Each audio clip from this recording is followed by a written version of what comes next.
Hello cricket station viewers எல்லாருக்கும் வணக்கம். நான் உங்க சஞ்சீவ், என் கூட ரிச்சர்ட்ஸ் இருக்காரு.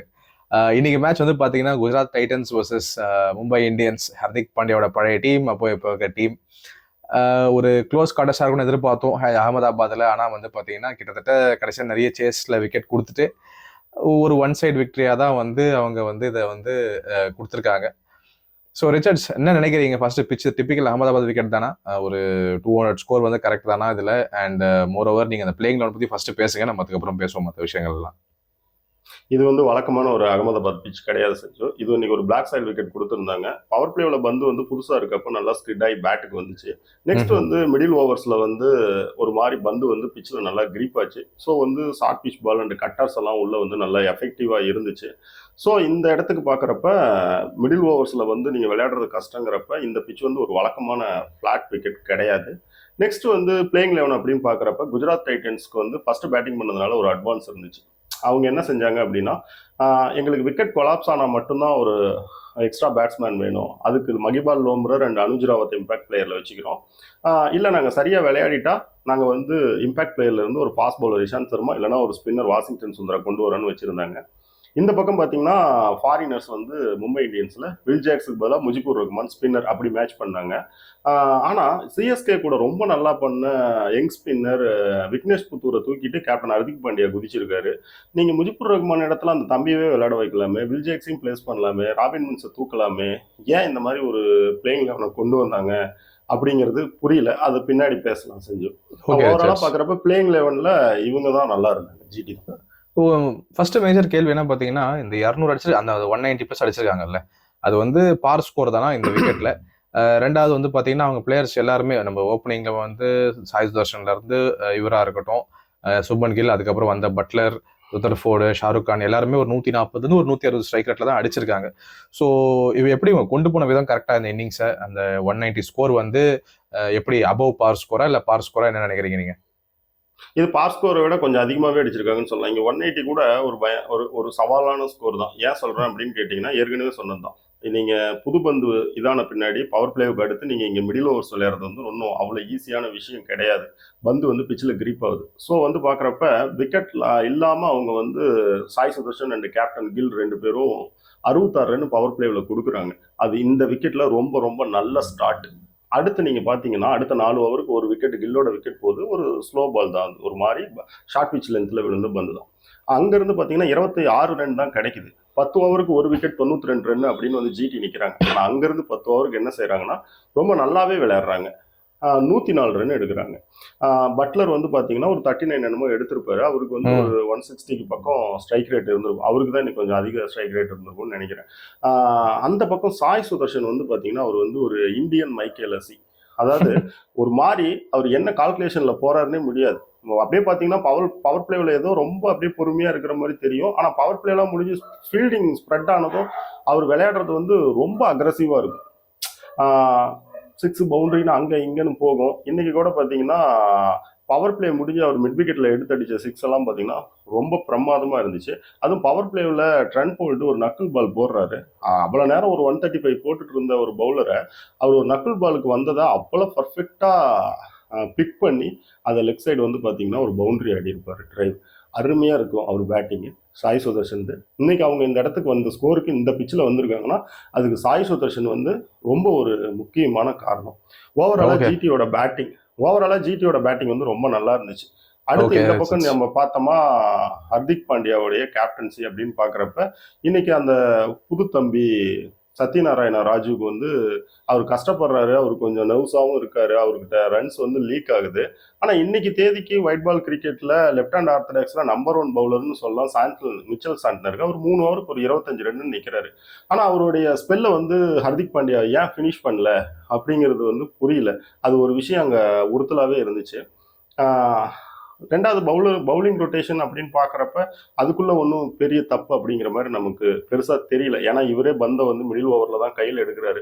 2 new ball bowler Trent Boult and Deepak Chahar இருக்கிறப்ப இவர் உள்ளே பூந்து எந்த விதமான அந்த ஃபர்ஸ்ட் போன ஐபிஎல்ல பண்ண மாதிரி அந்த மாதிரி எதுவும் பண்ணல. இது வந்து சோதனை காலம், ஆண்டைகள் ஐபிஎல் தொடரில் அடிவாங்கும் காலம் அப்படிங்கிற மாதிரி இருக்கு. அந்த வாரம் கூட எடுத்துக்கலாம் நினைக்கிறேன். நாளைக்கு சென்னைக்கு என்ன காத்திருக்குன்னு தெரியல. பட் அந்த மேட்ச் மட்டும் இந்த மேட்ச் பார்ப்போம். ரிச்சர்ட்ஸ், இந்த ஃபர்ஸ்ட் இன்னிங்ஸ் பத்தியும் ஒரு 2 சில கேள்விகள் இருக்கு.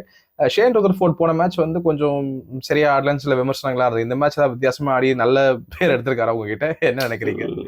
அவர் அப்படியே தாங்க இருக்காரு. இந்த விக்கெட்ல வந்து நீங்க மிடில் வந்து ரன் எடுக்கிறதெல்லாம் வந்து அவ்வளோ ஈஸியான விஷயம் கிடையாது. அது ஒன்றும் அவ்வளோ பெரிய விஷயம். Okay okay. நீங்க அந்த இவரை பத்தி டச் பண்ணீங்கல்ல, முஜிபுர் ரஹ்மான் வந்து ஆடி இருக்காரு விக்னேஷ் புத்தூருக்கு பதிலான்னு. ஒருவேளை அவங்க அந்த அல்லா ஹசன் ஃபரா தான் ஃபர்ஸ்ட் எடுத்தாங்க. அதே மாதிரி ஒரு மிஸ்ட்ரி ஸ்பின்னரோட போகணும்னு நினைச்சு ஏதாவது இதை பண்ணிருப்பாங்களோ? அதாவது ஐடியா இருக்குங்களா அதை பத்தி? அதாவது உங்களுக்கு வந்து அந்த பையன் வந்து ஒரு 3 விக்கெட் எடுத்து ஒரு கான்ஃபிடன்ஸ் கொடுத்துருக்கான். அப்படி இருக்கிறப்ப பார்த்தீங்கன்னா அவனுக்கு ஒரு கான்ஃபிடன்ஸ் இருக்குது. இப்போ எதிர் டீமுக்கு வந்து பார்த்தீங்கன்னா அது ஒரு ஃபேக்டர், அவங்கள வந்து கவனிக்க வைக்கக்கூடிய ஒரு விஷயமா இருக்கும். அப்படி இருக்கிறப்ப டேலண்ட் இருக்கு, அதை நம்ம பார்த்தோம்.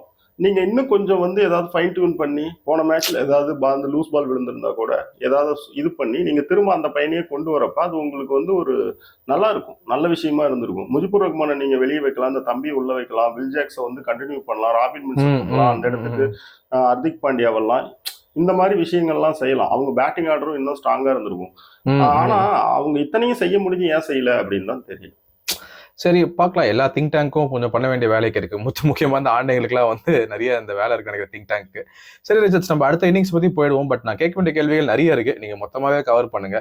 ஃபார் எக்ஸாம்பிள் வந்து பாத்தீங்கன்னா வந்து ஓப்பனிங்ல வந்து இவர் அடிச்ச விதமா இருக்கட்டும், ரோஹித் சர்மா அடுத்த பாலே வந்து நம்ம டிஎஸ்பி சார் வந்து அவர் அவுட் ஆக்குனதா இருக்கட்டும், கிட்டத்தட்ட 39 ரன்னா 36 பாலுக்கு நம்ம திலக் வர்மா அடிச்சதா இருக்கட்டும், அப்புறம் வந்து மற்ற பேட்ஸ்மேன் ஸ்ட்ரகிள் ஆன விதமா இருக்கட்டும், ராபின் மின்ஸோட ஒன்ஸ் அகைன் அனதர் ஃபெயிலியர், ரொம்ப முக்கியமா கடைசியா ஹர்திக் பாண்டியாவோ சாய் கிஷோரும் முறைச்சிக்கிட்டது, இந்த மாதிரி பல சுவாரஸ்யமான விஷயங்களோட போச்சு. என்ன நினைக்கிறீங்க அந்த ஓவரால் இன்னிங்ஸை பத்தி? இது வந்து பாத்தீங்கன்னா இது ஐபிஎல்ல வந்து 80வது முறை சிங்கிள் டிஜிட்ல ரோஹித் சர்மா அவுட் ஆகுறாராம். இன்னைக்கு ஒரு ஸ்டாட்ஸ் பார்த்தேன். அப்ப வந்து அவருக்கு ஐபிஎல் எவ்வளவு சக்சஸா இருந்திருக்கும்னு நீங்களே யோசிச்சுக்கோங்க.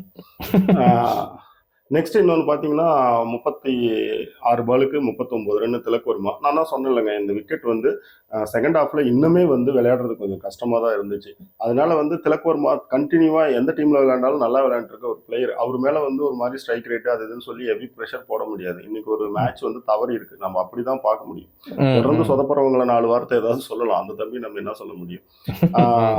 கஷ்டமாக தான் இருந்துச்சு. இவங்க வந்து விக்கெட் லாஸ் இல்லாமல் 66 ரன் பவர் பிளேவில் எடுக்கிறாங்க. இவங்க 2 விக்கெட்டை ரிக்கி ரிக்கல்டன் ரோஹித் சர்மாவை கொடுத்து 48 ரன் எடுக்கிறாங்க.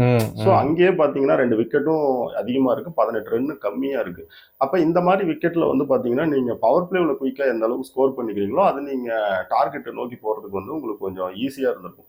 அப்போ ஓப்பனர்ஸ் வந்து பார்த்தீங்கன்னா ரோஹித் சர்மா வந்து ரிக்கி ரிக்கல்டன் வந்து சரியா விளையாடாதது அடுத்து திலக் வர்மா அண்ட் சூரியகுமார் வேலை வந்து ஒரு ப்ரெஷரை கிரியேட் பண்ணுது. அவங்க வந்து என்ன செய்யறாங்கன்னா, ஆனா அங்கிருந்து என்ன பண்றாங்கன்னா ரெக்கவரி பண்ணி 10 ஓவருக்கு 2 விக்கெட் 86 ரன்னு கொண்டு வராங்க. ஆனா ஓவருக்கு 10 ரன்னுக்கு மேல அங்கிருந்து மும்பையால இவங்க எடுத்த மாதிரி குஜராத் டைட்டன்ஸ் எடுத்த மாதிரி எடுக்க முடியல.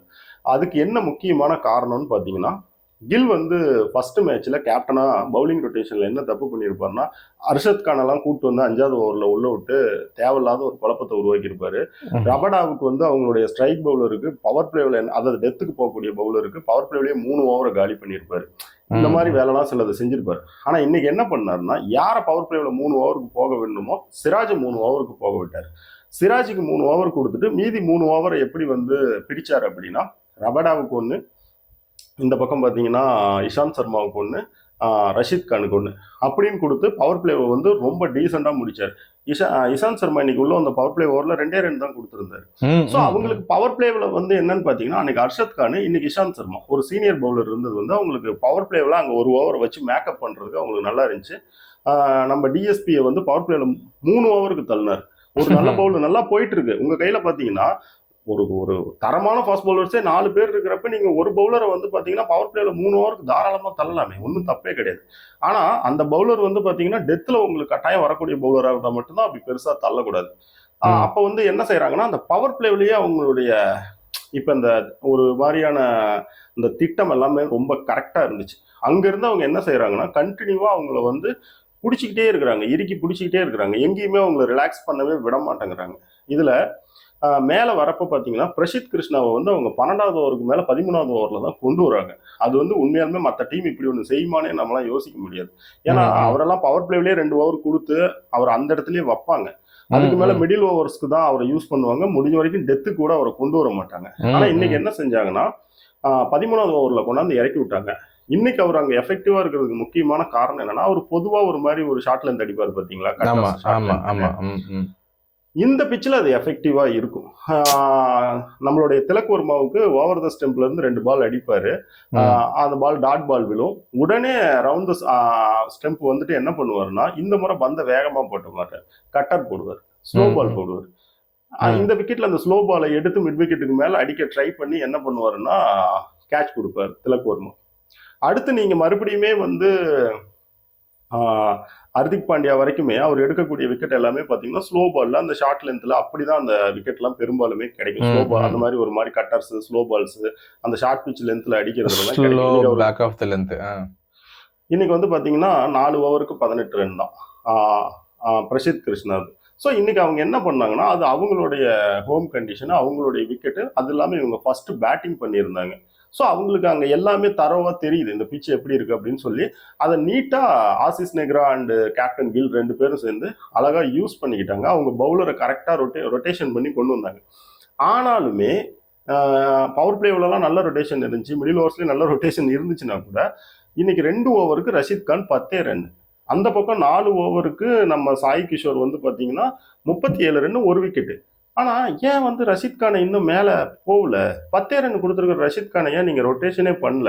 எங்கேயாவது நீங்க சாய் கிஷோருக்கு ஒரு ஓவரை நிறுத்தி கூட ரஷீத் கானுக்கு கொடுத்து பார்த்துருக்கலாமே.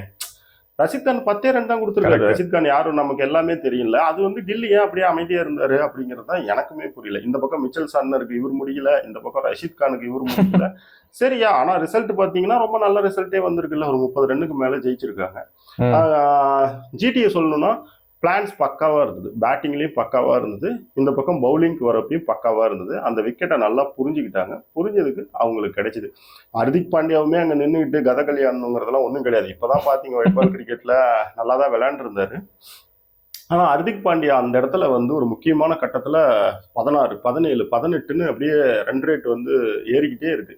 அந்த அந்த ஒரே ஓவர்ல பிரசித் கிருஷ்ணா ஓவர்ல அப்போ வந்து லாஸ்ட் பால் அந்த ஓவர்ல வந்து ஒரு 3-4 பால் இவர் எடுத்துட்டாரு டாட்டா. ஸோ லாஸ்ட் பால் சூரியகுமார் கிட்ட போவேன். சூரியகுமாருக்குமே பார்த்தீங்கன்னா அவர் போட்ட பந்து பார்த்தீங்கன்னா ஒரு ஸ்லோ பால் தான் பிரசித் கிருஷ்ணா.